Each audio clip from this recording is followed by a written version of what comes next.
పవన్ కళ్యాణ్ రోడ్డెక్కకపోవడం ఏంటన్నటువంటిది కార్యకర్తలకి అర్థం కాని మిస్టరీ. ఎందుకంటే చంద్రబాబు నాయుడు గత 5-6 నెలల నుండి తిరుగుతూనే ఉన్నారు. బాదుడులు అయిపోయినాయి, తర్వాత రా కదలిరా అయిపోయింది, ఇప్పుడు శంఖారావం, మళ్ళీ రేపు ప్రజా చైతన్య యాత్ర అని చేస్తున్నారు. పవన్ కళ్యాణ్ వారాహి యాత్ర ఒక 4 రోజులు 5 రోజులు జరగడం, మళ్ళీ వాయిదా పడ్డం, మళ్ళీ జరగడం, మళ్ళీ వాయిదా పడ్డం. తర్వాత అసలు పవన్ కళ్యాణ్ రోడ్డు మీదకి వచ్చినాయి ఎక్కడ ఉన్నాయి? సభలు ఎక్కడ పెట్టలేదే.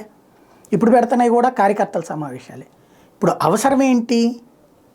ఎందుకు వైఎస్ఆర్ కాంగ్రెస్ పార్టీ లక్షలాది మందితో మొబైలైజ్ చేసింది?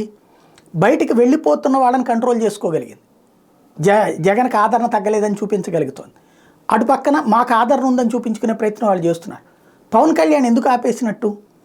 ముందు సీట్లకు సంబంధించినటువంటి విషయం తేల్చేసుకోవాల్సింది ఎప్పుడు. ఇప్పుడు ఏమంటున్నారు?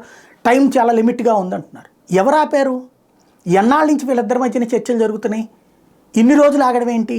ప్రతిసారి చంద్రబాబు చేసేది అదే, చిట్ట చివరి దాకా సాగదీసి మిత్రపక్షాలను ముంచేసి తను సక్సెస్ అవుతుంటాడు. అది తెలిసినా కూడా పవన్ కళ్యాణ్ రోడ్డు ఎక్కకపోవడం అనేది మరి ఆయనలోని పరిణత లేకపోతే వ్యూహమా ఆలోచించాల్సిన సందర్భం.